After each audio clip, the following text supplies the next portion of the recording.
Welcome, everyone. I'm Laura DeFranco, the CEO of Brave Healer Productions, where we have a mission to wake the world up to what's possible, one brave word at a time. And here today to help me with that mission are some of the most amazing authors of a new book that we have coming out soon called EmbodyKind, a guide for authentic living. So our lead author, Kristi Trader, I'm just going to give you a big shout out, girl. Thank you so much for this book idea, for the inspiration, for this movement of EmbodyKind. You have brought together the most stellar group of author experts for this book. And what a cool, timely subject. And you guys, if you don't quite get, what do you mean by EmbodyKind? You're about to find out, because I have some of the co-authors of this book with me today. Dr. Amy Weissner is the founder of The Rebellion, a virtual community for people who want to learn, grow, and create positive social change. Karlie Everhart is a life and career coach, helping women with radical self-love so they have the confidence to accomplish their dreams. And Kristen Ray is a blogger and author of the children's book called Fearless. You know, I love that book title, right? I love that book title. Ladies, welcome. Thank you for being here. How's it going? Thank you so much for having us. Yeah, thank you. I'm excited to get this going and really to start to talk about this topic a little bit. And I can't wait for you all to share about this chapter that you wrote and really the whole idea behind it. So today, Karlie's going to start off our party. Tell us about the chapter that you wrote for this book. Well, first of all, thank you for having us. I'm excited to be here. My chapter is chapter 5. It's called Self-Forgiveness, the Path from Pain to Peace.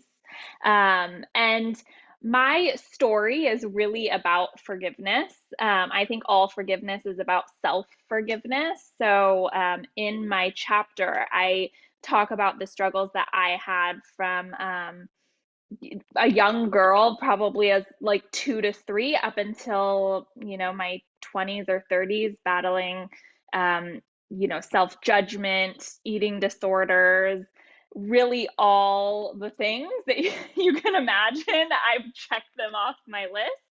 And then I when I was in my late 20s, I got my master's degree in spiritual psychology, and that's really when I dove deep in starting to let go of all of these beliefs that I had built around myself, and it's when I really started to become free. And what I realized is, like, self-forgiveness is really the gateway to that, and it's changed my whole life, all of my relationships, with friends, with my business, with my kids. And so my gift is really to share self-forgiveness with those in the world. And so I'm so grateful to be able to do that through this book. Okay, so I got to play devil's advocate with you for a minute. So Karlie, Yeah. you just said all forgiveness is self-forgiveness. Really? Because that person that did that horrible thing to me, what about that? Like, talk to me more about that. Why is it always about self-forgiveness? Yes. So that's such a great question. And one of the ways that my teachers would describe it is, imagine that you're holding a hot potato, and that hot potato, you're wanting to throw it at someone. That hot potato is the judgment, like, I can't believe so and so did this to me. That's throwing the potato. I'm going to get them. I'm going to burn them. But what's happening when you're holding the potato? You're burning yourself. Exactly. Yes. So that's what happens when we're holding on to the judgment, is that we're actually the ones that are suffering. And so that's why I really believe that all forgiveness is self-forgiveness, because it's not about, I have to be best friends with this person. It's, I can create freedom around myself, that I don't need to hold on to this judgment that I'm having towards this person. And that allows me to be free. Yeah, you're making me think about some of the stuff that I've read about, similar things like anger. When you are feeling that towards something or someone, you are feeling that. It's Yeah. in you, and there's a vibration of it that, of course, isn't particularly great sometimes. Although, I was looking at that. Have you ladies seen that hierarchy of the feelings, and they're kind of stacked in terms of like what's a little bit healthier than the next high vibe feeling? And anger is up the list in the middle of the thing. So sometimes anger can be really healthy if you're down in shame or guilt Hmm. or whatever. Anything else you want to say about that? Yeah, I think that I mean, for me, it's like all suffering is all about judgment. So it's like the anger, the shame, the guilt. It's it's not necessarily how bad or good it is towards us. It's like how we're holding it inside of ourselves. And that's when the self-forgiveness comes in. It's not it's like we judge ourselves for being angry, or we judge ourselves for being ashamed. And that's really where the suffering comes in. It's not the fact that we're angry ourselves, you know? And so I teach that in the book, how to release the judgments so that you can come back to yourself, really. Thank you, Karlie. All right, you guys have to stay tuned for a little bit more from Karlie in a few minutes. That's such a juicy topic to open up this conversation with. Like, we could talk about these things all day. It's a good one. It's powerful, as is this book. So I want to say thank you to all of you today. Thanks for saying yes to this, and thanks for stepping up into that vulnerable story that you decided to share, but also then to share those master teachings. That I want our viewers to understand really what you're doing here is to help them understand where you've been, but then, hey, you might be able to try this practice that will get you to that, maybe in Karlie's case, that place of self-forgiveness. It's so powerful. And I'm so grateful for all of you for doing that so brilliantly. Kristen, you're up next. Tell us about your amazing chapter. Well, I want to start by saying I think our chapters are going to work well for each other. Karlie, I so identify with what you're saying regarding self-forgiveness. I think we all know, just from how trauma has kind of been elevated in our society and maybe in recent years, that so many of us who have experienced trauma need some self-forgiveness too. And that's kind of where my story starts. I'm chapter 7, and my chapter is called Parenting with Purpose, Helping Kids Speak Up with Confidence. And what I heard was you saying that I, as a survivor of childhood sexual trauma, should really be focusing maybe on forgiving myself for what I felt maybe I could have changed as a kid. My intellect knows I couldn't have changed what happened to me, but the trauma says maybe I could have spoke up louder, fought harder. A lot of things we hear trauma survivors say, right? And so I loved your message of self-forgiveness. But my chapter starts with my story, taking the reader along for the ride of the moment I found out that I was having a daughter when I was pregnant. And again, as a little girl who experienced some really hard trauma, the thought of having a little girl was extremely anxiety inducing. And early in my trauma recovery, those two things felt really out of control for me, balancing the trauma with now being this mother to this daughter that was about to come. And you hear in the story me have a moment of a light bulb moment where I have what I think is my first moment of motherly instinct, where I turn from this girl, this woman who was a victim, was a survivor, to someone's mother. And in that moment, I have to make a plan. And I talk about how my brave healing has been plans make me feel in control.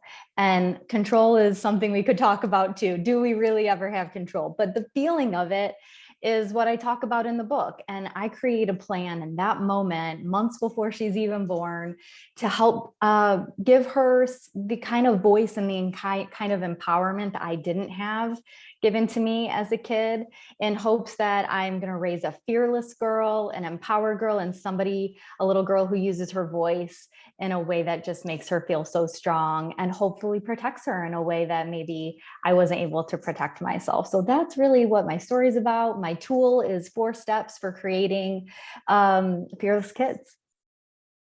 Oh my goodness, there's so much that resonated for me in your story, Kristen, and I appreciate you being so brave and telling it the way that you did.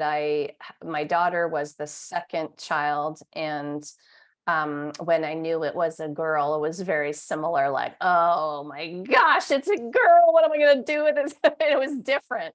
And it was just different, and it was stressful, and it was like, wow, I want to show that girl a lot of things, and I wonder if I'm going to be able to do that the right way, the healthy way, the way that would empower her the most, right? You just said something though a minute ago that got me. Plans make me feel in control. What else do you want to say about that?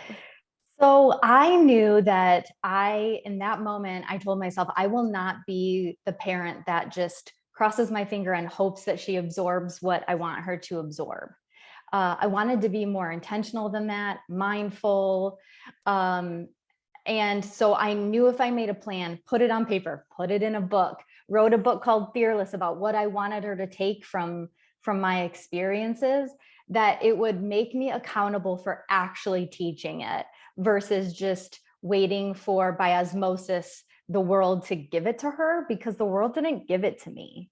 And so plans, putting it on paper, writing it down, speaking it into the world, speaking it to my partner, those things hold me accountable. And the days and the moments that we know it's not easy to be a parent, and sometimes the trauma speaking more than the motherly instinct. If I just go back to the plan that I wrote, in the moment I turned into her mother, I know I will get done what I want to get done for her. I'm glad you explained that, because when I was hearing it, I thought plans make me feel in control, and it is more of an obsessive way to try to have control. Yeah, I get it now, and I'm glad I asked, because I think people could go in either direction with that. What else I can tell you want to say more about that? Yeah, no, I hear what you're saying, and I know Yeah. what it sounds like, but for me, maybe control is more like plans make me feel accountable. Plans make me feel like I have a path. And in that way, when my trauma mind is swirling out of control, going back to the path that I've created for myself levels that and gives me the calm that I need to focus on the plan I have. Yes, it's a focus thing. It's a positive. Let me bring my energy, efforts, and intention back to my plan, my mission, my focus, my purpose, Yes. my good Yeah. stuff. Yeah, I love that. Awesome. Thank you. Okay, Amy, your turn. Tell us about your amazing chapter. Oh, these do go so well together. They always do, you guys. They always do. My chapter is chapter 15, patriarchy-free parenting, identifying societal rules that disempower your child's authentic self-discovery. And ooh, these fit together so well. I mean, just this discussion about empowering our girls. So I'm also a mom. I have a 4-year-old daughter and a 2-year-old son. And my story doesn't talk about them. It's pre-children in this story, but really, in the wise words of one of my favorite anti-bias consultants, Janelle Scales, parenting radicalized me. I realized so much about the world when I had a daughter. It was suddenly to Kristen's point, what does society teach girls and boys, really? And it's patriarchy. It's that the best insult you can give a boy is to call him a girl, because that's weak, right? And so the whole societal message is disempowerment. And so then as moms, and dads, as parents, we're fighting against societal messaging that's everywhere. And as I've had these conversations with people and myself and done a lot of work, I realized really the key is coming back to our own authenticity is critical in the process of raising empowered people. and to really disentangle this patriarchal message and in ourselves and the things that we tell ourselves all the time. We can tell our kids that they're strong and they're fearless and to empower them in all these ways. But if what they hear us saying over and over again is the kind of stuff that we do in our minds all the time, right? We walk past a mirror and make all sorts of instant judgments. And when we're saying those things out loud or observing the kinds of things about our appearance, often for women, right? Because that's what society tells us matters. When those messages come across to them, it's much louder than anything we're saying to them, right? They follow our model. I mean, in lots of great and really interesting ways. They're the best little mirrors. And so my story is actually about, it's sort of a coming of age. I tell about my very hairsprayed 80s version of myself in middle school, when I really started to recognize that people were noticing what I looked like. And so I went from this just personal expression of self to this very careful showing up the way I was perceiving everyone around me to expect me to show up. And then fast forward, I share the turning point in my life when I realized I'd been coloring my hair because I was supposed to, and all of a sudden, like, what the fuck am I doing? Why am I doing this? And FYI, don't read my chapter if that word just offended you, because there's I've got if the whole book, yeah, don't worry. We're a little uncensored in these books, you guys. Yeah. And it was a moment of liberation for me. It took a lot. I had to find my community of people, other people who were making this choice to stop following the rule, right? I'm going to turn away from this. And the number of people who tried to norm me back into place and tell me that I wasn't going to get a job and I wasn't going to, people weren't going to respect me because I didn't look the way I was supposed to.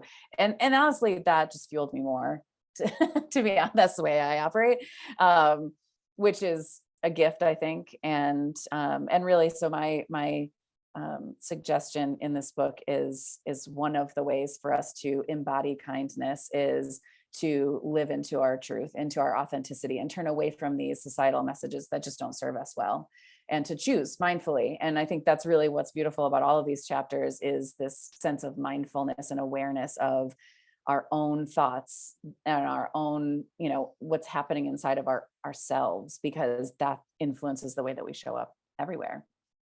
When you were having the moment of, the what the fuck moment, I want to help viewers with, like, there's a feeling inside. You are literally waking up to the WTF, and you are making a decision.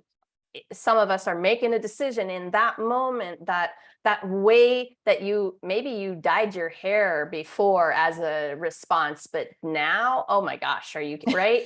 So right. Can you talk more just for a minute about how do you know that you're waking up to it? What are the feelings you're identifying with there? How can a listener be waking up to those moments of coming back to their authentic self? How do they know?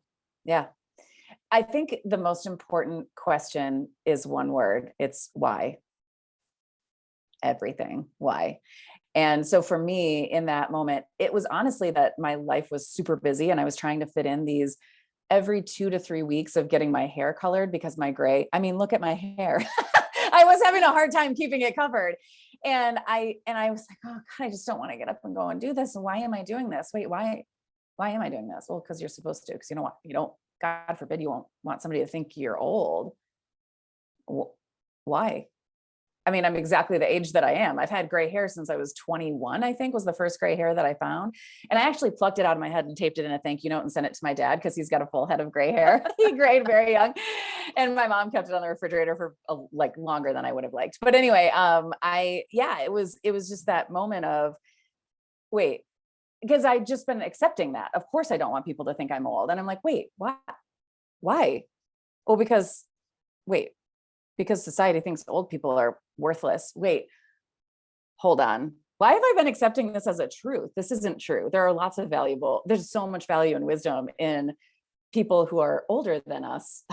why is this the message? And so it was a rabbit hole moment, but it was very clear to me that it was, when we answer with such a almost a rote answer, right? This thing that's just because you don't want this, like, why, and then that next level of why, the why, and digging through that and not really being able to answer it. I don't know. I don't know. And I had to do a lot of work around that to figure it out over time. But that moment of why do we do that? I don't have an answer to that. I think that's probably the answer, is when you can answer it in a reasonable way, then you have to dig into that more and decide, is that what suits you? Because I don't necessarily think like everybody has to stop coloring their hair. Everybody has to stop doing these things, but that's your choice. Like, at least you're doing it mindfully and not just because you're believing what society says about what gray hair means. Yeah. So this is so great. You're talking about like ninja level moves of awareness, and awareness is what you're all helping us with in the book. Like, so again, a huge thank you, because these are gifts of awareness. And the rabbit hole of why, when you kind of ask yourself that question and you don't have an answer, pause, y'all, pause, and then keep asking why. And that is going to change everything. Like, that's what this is all about. I get excited about this awareness topic, which is something we could talk about all day for sure. Okay, I want to ask you all a really important question. Kristen, I'm going to start with you. What does EmbodyKind mean to you? Well, I searched deep for that when I was writing my chapter, and EmbodyKind means to me helping young people, and it started with my young person. And the kindest thing I can do for her is to empower her in a way that she's able to identify the fears in her that protect her and the fears in her that hold her back, and know which one is which, know the difference, and know how to handle both categories so that she is embodying the kindest and the most authentic version of herself in a way that feels safe and strong. Yeah, talk about more ninja level moves of awareness. The fear discernment alone, the difference between how those two things feel will change your life. That's that's a big deal. So EmbodyKind, you tie it into discerning those kinds of fears, because then you're being kinder to yourself by doing that. Yeah. Absolutely. Yeah. I know if I had maybe had the ability to identify those things in myself sooner, I would have had a deeper level of self-forgiveness about things like Karlie was talking about, and just been less judgmental of myself like Karlie's talking about. And now as a mother, as someone who is a survivor of trauma, I have to ask myself, is the fear that I'm feeling for my daughter one that stems from this trauma that may be irrational because of what happened to me? Or is this fear happening because it's a true motherly instinct and I need to protect her? Those are two different things. And it's so hard when you're dealing with trauma to hear which voice is which, and to know when the other voice is talking. And I realize that's also a thing for kids.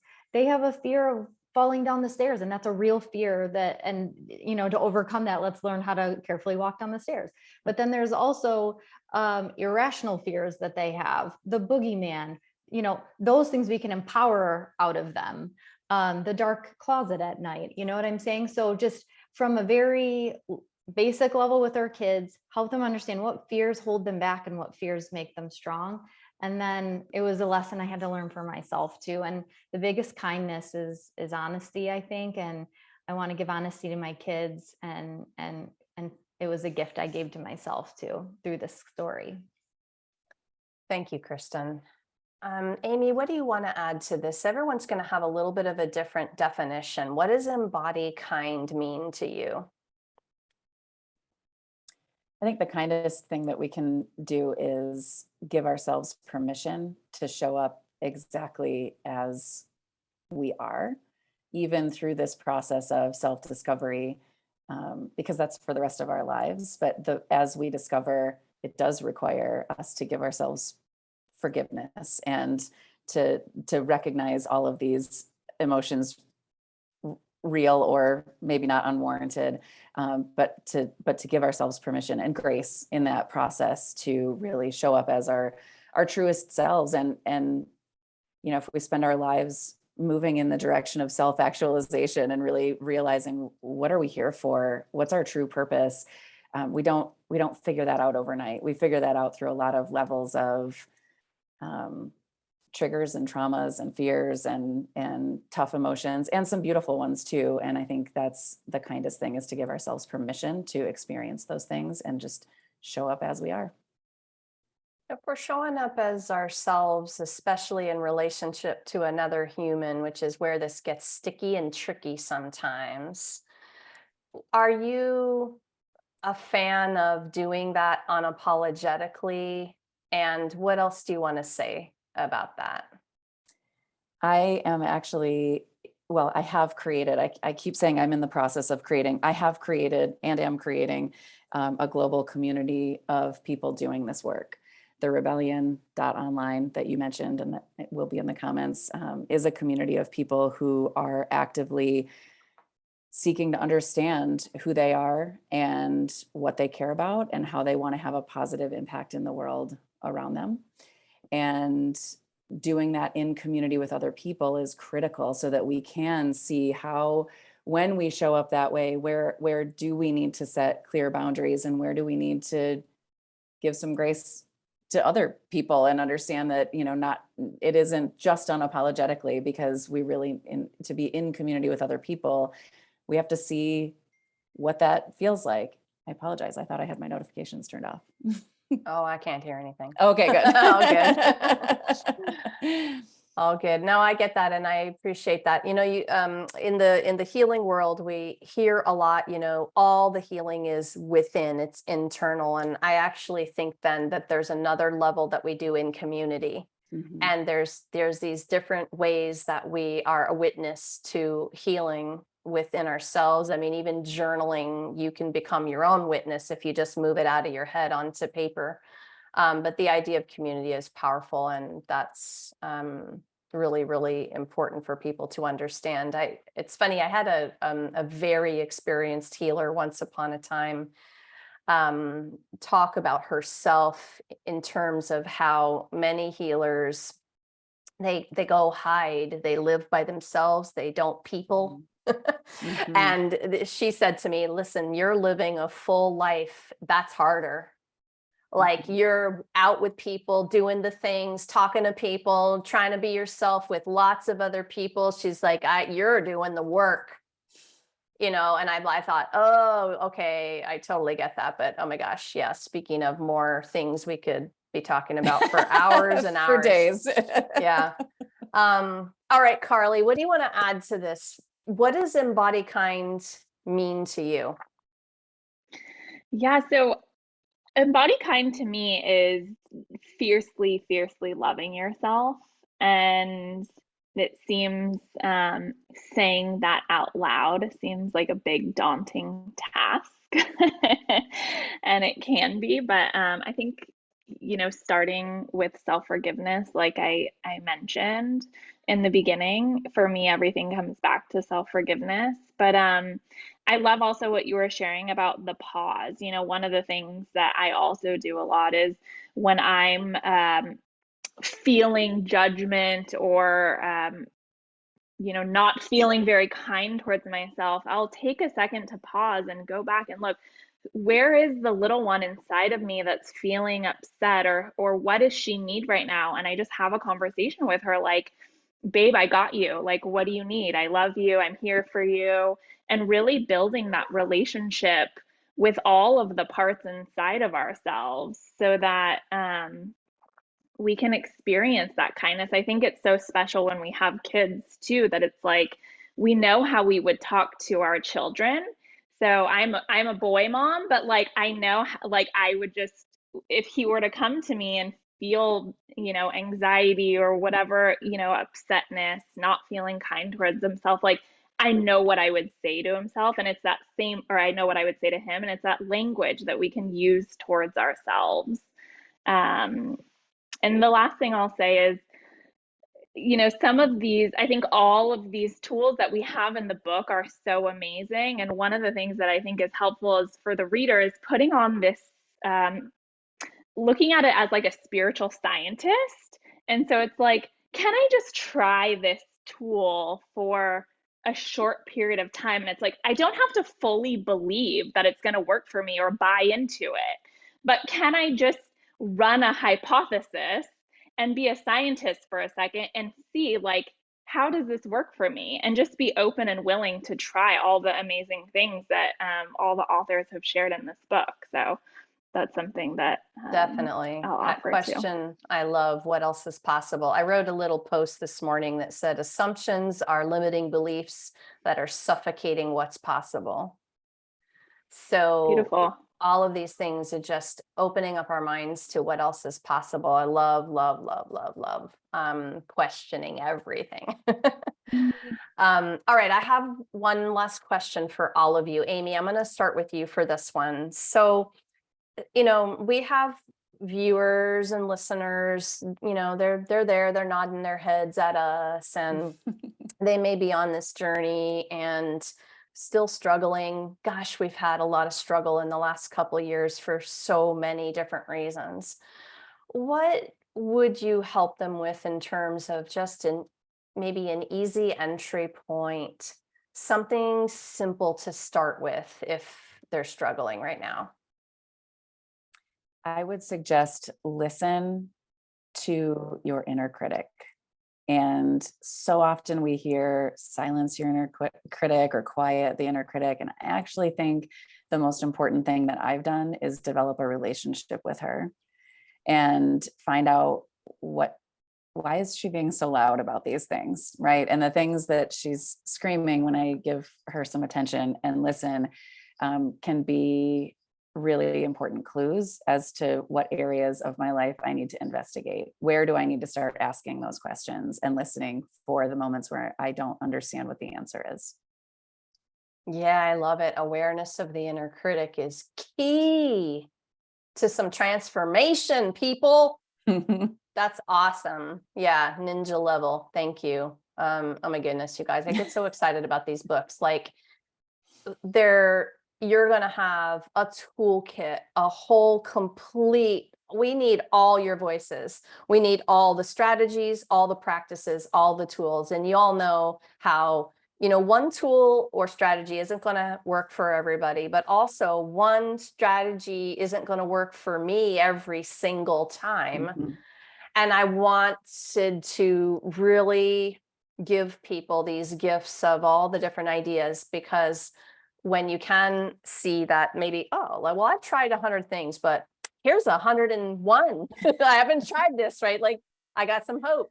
Awesome. Okay, Karlie, how about you? Give the viewers today a stepping stone.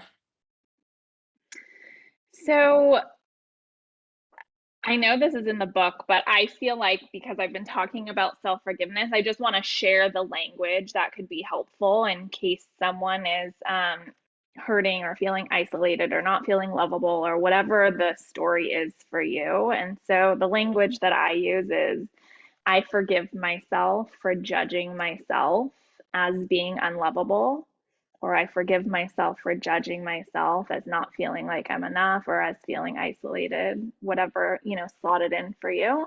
And then you say, because the truth is I am lovable. The truth is I am enough. The truth is I am an amazing mother, whatever the truth is for you. I forgive myself for judging myself as feeling alone, because the truth is I have family, or I'm never alone, whatever it is. So, my recommendation is just write that language down, whoever's listening, and then use that. It's a small thing that you can put on your mirror, and whenever you're feeling kind of down, then you can use that language. Come back to yourself. Thank you. Perfect. Okay, Kristen, close us out today on this one. What would your addition be? I'd like to piggyback on kind of what Amy was saying a little bit. I love that she is asking us to listen to the voice instead of quiet the voice. I talked a little bit about how I have to discern between my trauma voice and my real voice. And so I've learned to listen to those voices. But one of the things that I've learned that I think could be, if Amy's is a first step, here's a great second step to kind of just working through what you're going through. Self-awareness can be really lonely. If you're around people who aren't going through the process of self-awareness, of self-discovery, of self-forgiveness, it can feel like there's a big gap between you and those people, and that feels lonely. So what I've learned is to share the things I'm learning along the way with the people I share my world with. It won't always help them completely understand what I'm going through, but it will be better. And knowing that my partner is on board with my journey, knowing that my partner takes seriously the things I'm learning about myself and is willing to listen to them, so he knows how to love me better, so my mother knows how to love me better. That's been a big step for me to kind of jump out of the loneliness of the journey I've been on and let the other people who are willing to be on the journey with me in. I like that a lot. Thank you. Oh my goodness, that's going to be really important. And it actually just ties in with what I was saying earlier about, we do a lot of this healing in community with other people, whether it be one person or multiple people. So that's such a great example, because we could be living with somebody who isn't quite there with us or is completely not supportive. I mean, there's a whole range of how that can go down, right? So thank you for that. It's a really good reminder. And I want to add one to this for everybody. Sometimes we're hit with, well, be a positive thinker. And you could be having a really crappy day. And for me, sometimes it's just, it's the pause, it's the deep pelvic bowl breath, and it's just coming to neutral. I don't need to jump from crap to joy. It's impossible some days. I mean, and I know I want to vibe higher. I know that, but I'm not making that big of a jump today. So let me just even the teeter-totter just to the neutral spot. Deep breath, clear my mind, really.